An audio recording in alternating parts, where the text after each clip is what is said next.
Well, Skate Season 1 is finally here, and I've been playing this for most of last night. I was streaming it, and then I was playing it just a bit by myself, kind of exploring, getting a feel for the first season, and today I want to give my honest impressions on Season 1, at least my initial impressions, since it is only day 2 right now. So I think I'm going to start off by running through one of the weaker points of this season, which is the Skate Pass. So let's just head over here to the Skate Pass. Now, I have the Premium Skate Pass because I had the Deluxe Founders Edition. So this is where the disappointment of this season really lies, to be honest. This is full of a lot of filler cosmetics. There is not a single piece of branded gear in the Skate Pass, which is super disappointing. So with this season came Creature, Independent, and Santa Cruz, but no Creature, no Independent, and no Santa Cruz are in the Skate Pass. This is all just generic gear. Now, just because it's unbranded doesn't mean there isn't some good cosmetics. There is some really nice cosmetics in here as well, such as these baggy jorts. I think look really nice. There's some decent little cosmetics in here. It's not all terrible. There's even these fake Puma shoes, which is interesting. We got backwards caps as well, which I still have yet to unlock. And then these are the next thing I want to unlock right here, the black shorts, because they look so good.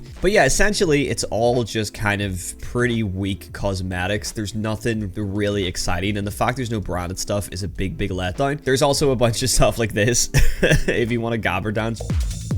But yeah, this is by far the biggest letdown of the season. They did say that this season actually has less rewards than normal seasons. So season 1 has like 80 rewards. Every other season is going to have about 100 rewards. So we do have less stuff in this. So maybe they're going to get better with each season. But if they're not going to put branded stuff in the Skate Pass, it really means that the premium Skate Pass isn't worth it for most people, because there's really just a lot. I mean, look at the amount of like stickers and stuff that are here. So much of it's not even working properly for me right now.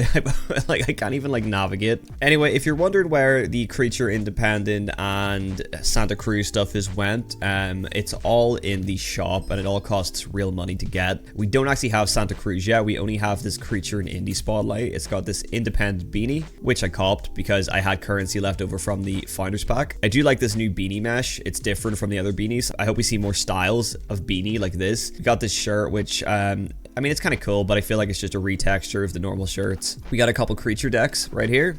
I copped the classic Creature deck. And then we have Independent trucks as well. Now, these ones I really like because they're unique. The black and red with the Independent logo looks really good. Regular silver Independents could have easily been in the Skate Pass, like in the free tier. There's no reason that these should be behind premium currency, because yes, I get it's Independent, but it's just regular silver or gray, whatever, Independent trucks. There's nothing fancy about this. The Independent truck logo is so tiny, you're not going to be able to see it in game. A astonishing 3,350,000 Sanfan bucks, you can get this cardboard version of Isaac Clarke from Dead Space, also from Skate 3. There's also a couple free items. You get this free like Dead Space t-shirt, which is pretty cool. You get free daily Skate Pass currency, and then just all generic stuff here. But overall, the first Skate Pass is pretty disappointing. There is some really nice cosmetics, and I hope that they continue to make cool, unique cosmetics like the jorts. If they're going to keep branded stuff out of the Skate Pass, it really doesn't make it worth it, especially the premium track. Okay, I'm going to quickly talk about the appearance, because there's actually some new appearances as well, which I didn't expect to see. Yeah, we have more body types, more hair types as well. We got the Skrillex with a ponytail. That's crazy.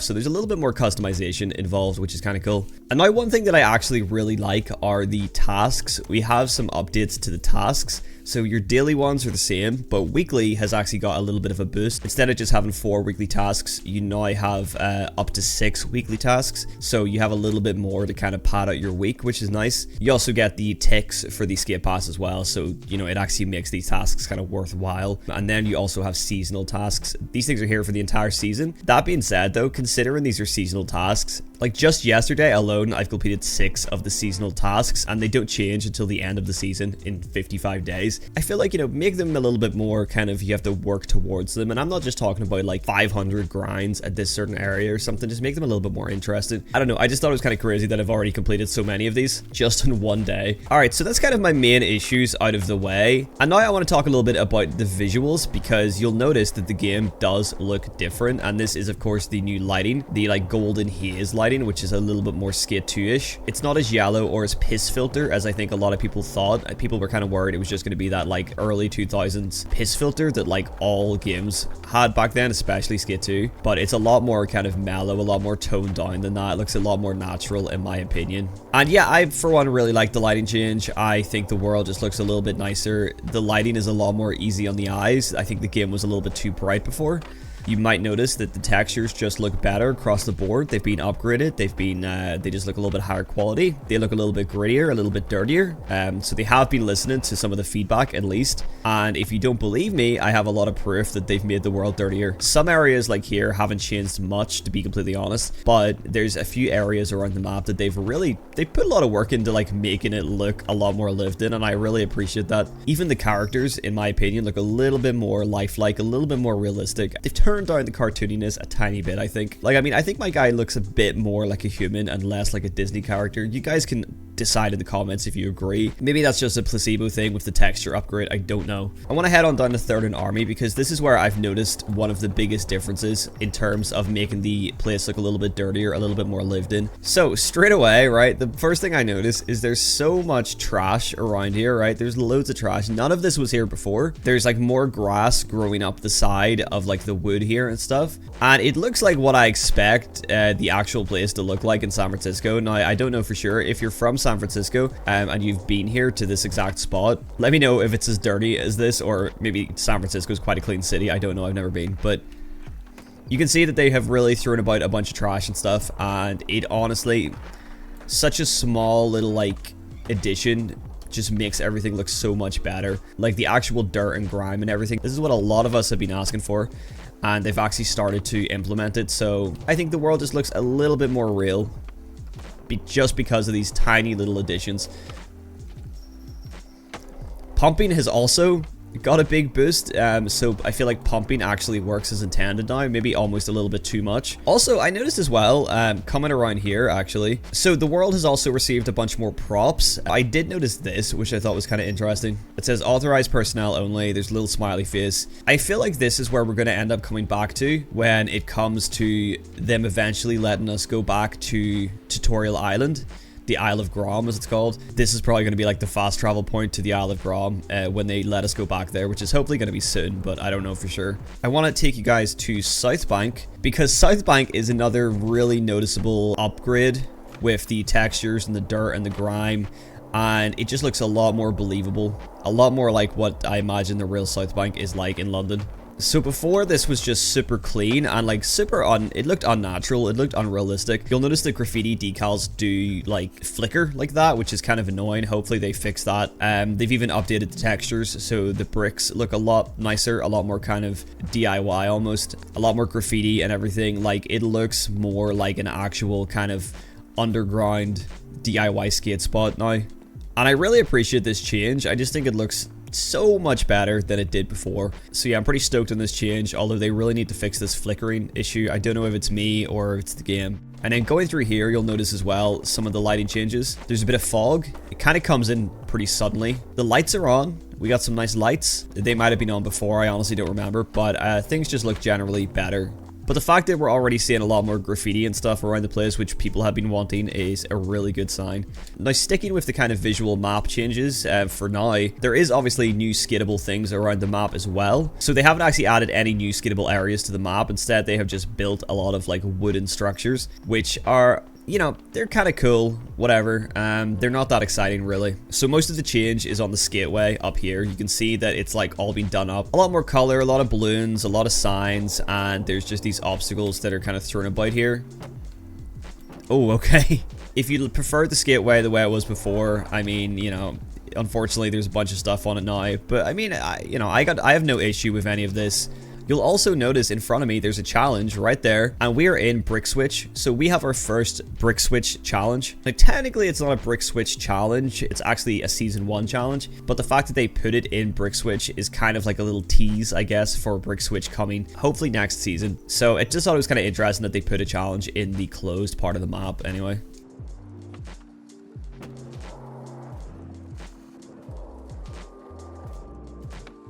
Yeah, you see, pumping just works a lot better. Like, it's so much easier to get speed on transition. But again, it might be a little bit over the top. So we're going to skate along here, and I'm going to show you guys some of the changes. And while we're doing this, you guys might notice that there's a new pushing animation as well. Pushing animation has changed. I can't decide if I like this pushing animation better or not. I think kind of across the board, there's been a few animation updates. I think that things look a lot smoother and a little bit different. Also, a theory of mine is that the boards have got wider. I feel like this is more like an 8.5 board now. I think before it was like an 8.25, but now I feel like they've upgraded it to an 8.5. I'm gonna have to put a side-by-side from some old gameplay before the update so we can see if the board has got wider.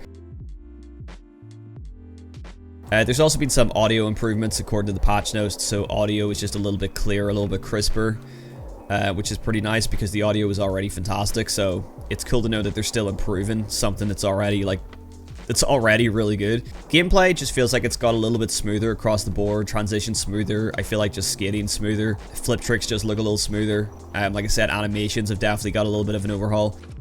Even down to like power slides as well, feel like they're a little bit better, more responsive or something. I'm not really sure how to describe it. I feel like when you log in and just start playing after the update, you automatically feel a little bit of a difference. People were saying in the chat that things feel a little bit weightier.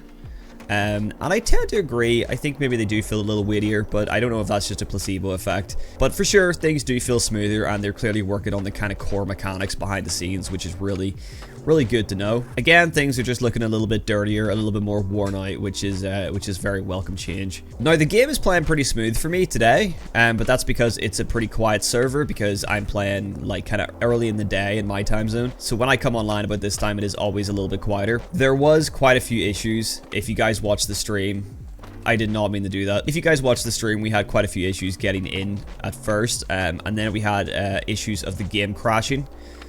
So NPC just spawned in there. And when I was playing off stream as well, I had a couple crashes, so there is some crashing issues, but I think it might have been to do with just like an overloading of the kind of servers because so many people were playing. I think on Steam alone, they had over 32,000 people playing at the same time, so I would say the servers just got a little bit overloaded, and maybe that was the reason for the crashing. Hopefully the crashing doesn't happen as often. But so far so good today, at least. Oh yeah, I've also noticed that ollie 1-foot ollies have got smoother. They're less snappy. The animation used to be a lot more snappy. Now it's a lot smoother for both an ollie north and an ollie south. So yeah, that's nice. We do have a new 90s Jams playlist, and then these are some of the songs that are in it. Yeah, one thing I actually did notice is that you can also buy the ticks, like the currency for the skate pass, for Sandvan bucks, which, I mean, I'm not exactly surprised about this, but I would advise not to do this. This seems like a waste of your Sandvan bucks, to be honest. If you're going to get Sandvan bucks, save it for the shop, because there's going to be better items in the shop. There's going to be branded items. Don't waste it on this, because you can just earn this currency for free. It's kind of like those shortcut kits that Battlefield used to have. I'm personally just taking my time with the skate pass. I'm earning my ticks as I play because I just want this to kind of last me. I think that's pretty much everything to do with Season 1 and this latest update that I can think of, that at least that I've noticed anyway. If I was going to sum up my kind of initial opinion on this season, it's very much a mixed bag. I think it's like 50-50. I think that the update is really good in terms of visuals, in terms of how the game feels. Gameplay feels so much better. The visuals look great. But in terms of the skate pass, I think it's a pretty big disappointment. It's a shame that there's no branded stuff. I feel like it's kind of a waste of bringing new brands into the game if you're just going to shovel them into the store. Giving people a chance to earn some branded stuff through the skate pass would have been really nice for the players. The new additions around the map with the spots, they're kind of meh. You know, I could take it or leave it. They're not that exciting. I would much prefer to see actual new skittable areas, like a new location. Again, because I think the visuals are the best part of this update. All the extra kind of dirt, grime, graffiti, trash that is about the map is a really, really welcome addition. I think things are generally looking a little more realistic across the board, and I really hope that they continue going in that direction. Damn. I'm going to continue to make my way through the skate pass anyway, kind of just unlock the things that I want to unlock. I don't think I'm going to unlock every single item in it because I just don't really see the point in that. That's kind of weird. You see the way they're like, from a distance, they're still red, but when you go close, they lose all their color. That is so strange. I think that's a visual bug. I don't think that's supposed to happen. Oh, we have some new artwork up there as well. That's interesting. In general, I'm getting much more of a vibe of the older games now that it looks a little bit more realistic, which is really nice. That's just my main thing for this update that I really like. But the season, the skate pass, yeah, it's pretty disappointing. It's not really that exciting. I think it's fine. It's fine, and, you know, like I said, I'll give them the benefit of the doubt since it's the first season. Oh yeah, and for people asking about the replay editor, we still have replay stutters. They haven't been fixed yet. The replay editor stutter is on the list of known bugs by the devs, but they haven't fixed it yet, unfortunately. So we still have to deal with those stutters, but I'm going to try and get a nice little ender here for the end of the video. That looked pretty nice. Now I want to give it over to you guys. Give me your opinions, your thoughts on Season 1 and the new update. What is good? What is bad? What is your overall opinion on it? I'm going to continue to play. I'm going to let my kind of thoughts develop as I play longer. And, you know, if I notice any other differences, I will obviously let you guys know in a video as well. Season 1 side of things, pretty mid, not that great. But the update side of things, pretty awesome. Very stoked on that. So very much a mixed bag. Anyway, guys, thanks for watching, and I will catch you in the next video. Peace.